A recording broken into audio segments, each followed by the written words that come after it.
All right, and we are back. This is Doc Williams with SweatRx, and we're here with Marcus, the founder of One Noble. of the founders, One yep. of the founders. Yep. So, real quick, first of all, we love the booth. We're going to be taking pictures all day of it. Where did you get such a vision for this? It's just cool, man. Yeah. It's Well, just thank cool. you. Thank you. How Well, did you get it together? Yeah, well, I've got two partners in the business. So Michael Schaefer and Ben Bergeron. Ben Bergeron puts on the ECC and owner of CrossFit New England. And Michael and I worked together at Reebok years ago, where he was a creative director and I was the head of brand strategy. So we've always had an interest in the space. And I've been a member of CrossFit New England for several years. And we just started thinking about what we wanted to do from a brand perspective and the type of brand we wanted to create. And we really like this idea of creating a brand that's about no excuses, no shortcuts, and no gimmicks. And that's essentially where Noble came from. And what we try and do is we try and make that kind of mentality come through everything from our product. Our products, while they may be technical, they are simple in the design. There's a certain kind of elegance to them that you can train as hard as you want in the shoes, but you can also wear them around. Same thing with our bags. We've been getting some really amazing feedback on the bags as well, and so it's something that a lot of thought went into the design.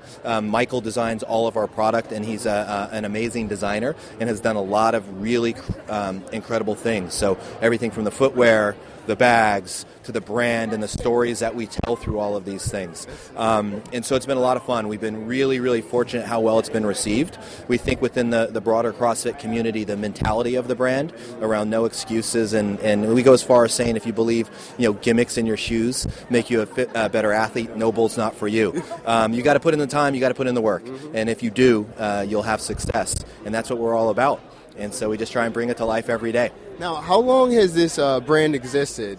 So we actually launched 1 year ago at the 2015 ECC, and so it's been 1 year, and been reflecting on that, and it's been just this amazing experience so far. So when we launched, then we didn't have any. Our product had not finished production, and so we were just kind of launching, just hoping for the best. And now we have sponsored athletes like Brooke Entz, Sam Dancer, Brooke Wells, Jared Stevens, and their followings have been growing. They've been such a integral part of the brand. They're very involved in giving us feedback on product, good and bad, like opportunities to improve things. They're very, very vocal because they believe in the brand. When they talk about, Noble's products, they talk about our products. They're like, we love this about our shoes. Hey, can we improve this with our shoes? And so it's really become this kind of family, if you will. And it's been super, super exciting to see. And, this year, there's so many people coming through who are wearing Noble. I've heard of Noble, support us, follow us on Instagram, all those things. So it's been a wild ride, but we're planning big things for this year as well. Congratulations, 1 year, and that much in 1 year. Yeah. So how do you keep the balance? Because obviously you'll probably get a lot of different offers to expand the brand in different ways. How do you keep everything streamlined? Because I see very signature products. First of all, I love the David.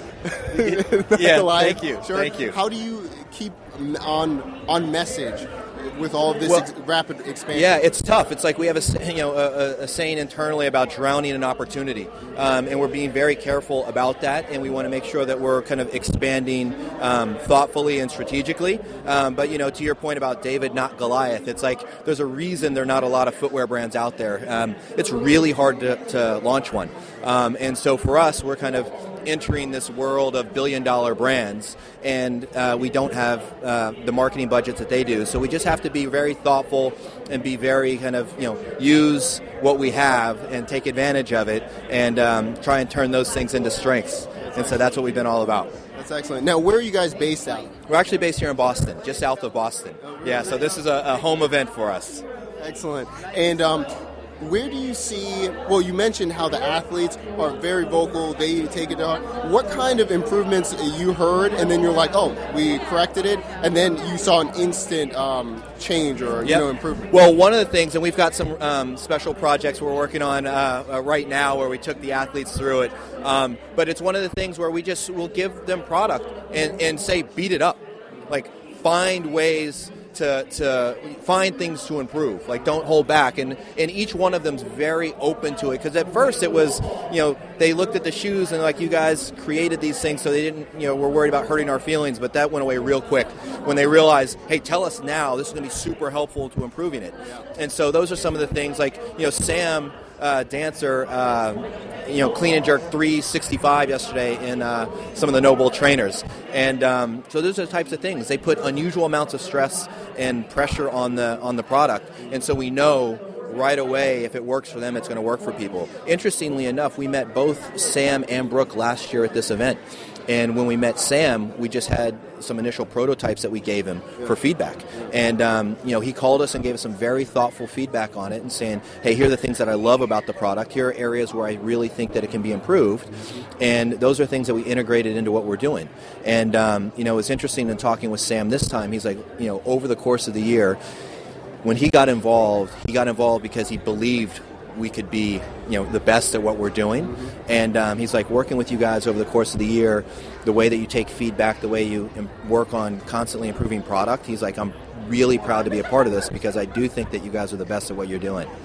So it's humbling. It's very humbling when you have that type of response. That's excellent. And it sounds like you're very adaptable to what this is going to be and to make it better for the athletes. So that's excellent. Yeah. As we're talking, I'm just seeing this booth just littered with people. As far as I heard, I was talking to someone else.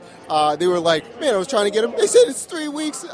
So how do you set up the schedule to even adjust to the market demand? Because if you go too much, you would have too much stock. So how does that work for a small business? Well, absolutely. So as a small business, a year ago we didn't have any data points. So we just started with what we thought was reasonable and drastically underestimated what it was. And so the challenge that we had, and all good problems to have, is that we were selling out a product so quickly. And we've been ramping up production significantly throughout the year. But we've become very good at pre-selling products. So when we have a product launch and it's a pre-sale, demand continues to grow. So even though we're producing a lot more product, our following's growing. And so our last production run that we've got coming in right now, we're going to be shipping. The product is on its way to us now. We're shipping all the pre-orders out to people over the course of the next 2 weeks. But we're already selling out of certain sizes. Yeah, I was just looking at your Instagram. I was just refreshing, like 2 minutes. It was like, oh, we just launched something. I go through it again. You had like 700 likes in 2 minutes, and people are like, fire, I need this. I was like, oh my God. Yeah, it's one of those things where we're just like, we keep looking at it, and each time we launch shoes, it gets bigger and bigger and bigger. And you know what? I think similar to just like Jordan's, like with the releases like that and having that anticipation, it builds more anticipation. Having the limited stock, people are more apt to really support it. So that, I think, is a great strategy. Yeah, and for us, it's one of those things where there's definitely an exclusivity to it because it is very hard to get some of the product. And we had, the launch we did on Black Friday, there were certain things that sold out in minutes. And people, were on Instagram like, I can't believe this. I had a pair in my cart and now they're not there. And so what it's done is it's actually created this sense of urgency for people. I get people texting me all the time, messaging me on Facebook all the time saying, hey, can you save me a pair so I don't have to stay up till midnight? And I was like, I can't. Everybody's asking me for that. I can't do it. And I promise you, not every size is going to be available in the morning. So it's been really fun to see so far. Now, that's excellent. And we're going to, for this section, we're going to end the conversation because I have to ask you something. Okay. Now, could you mention who was part of the company again, the three founders again? Yeah, so Michael Schaefer and Ben Bergeron. Okay. Now, you mentioned Michael Schaefer. You said, what was his previous... So Michael Schaefer and I had worked together at Reebok. Michael is a former creative director of the brand globally, so responsible for footwear and apparel design, and I was the head of brand strategy. Okay. And so our skill set match up very, very well. And then Ben Bergeron, obviously in terms of being one of the most elite coaches in CrossFit, owning CrossFit New England, putting on the East Coast Championships. His experience with coaching and with athletes is just an amazing complement to what we're doing. And so we're really excited about kind of matching up this, each of our skill sets to do something really, really exciting. I love that you just said that because I'm a huge fan of 30 for 30s and everything like this. And when you were talking, I'm not sure if you've ever seen it, but there was a film talking about basically it was Nike versus Reebok and everything through the years. Yeah. How did that sharpen you to get you to this point? Yeah. How was it, because you were talking about billion-dollar Yep. companies, what is it like that you've learned and now you can instill into this one? Well, what's really fascinating about it is the whole world has changed over the last 5 to 10 years in terms of what's possible from a startup perspective.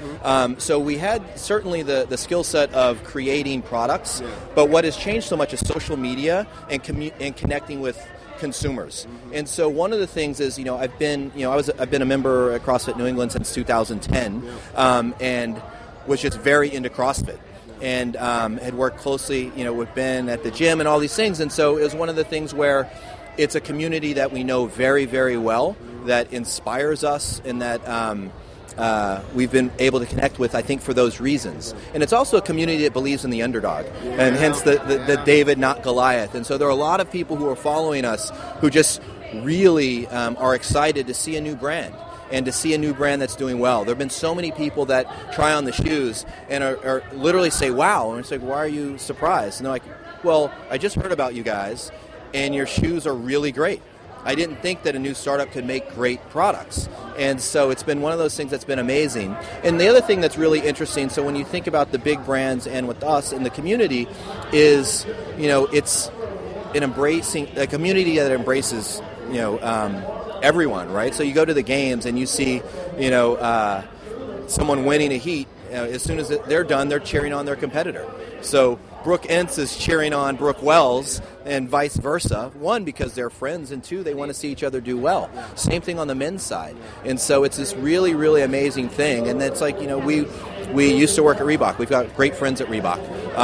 And same thing at Nike. And so it's really good to see around CrossFit that it's so inclusive, and that's one of the most amazing things about the community from my perspective. That's excellent. That is, and that's an excellent point, because we have a business section of the articles, and that's a great thing, talking about how when people are starting up companies, it is so much different even 5 years ago than it is today. So it's excellent to see small businesses succeeding, not only succeeding, but doing great. So thank you very much for taking the time. Thank you very much. I really appreciate it. All right.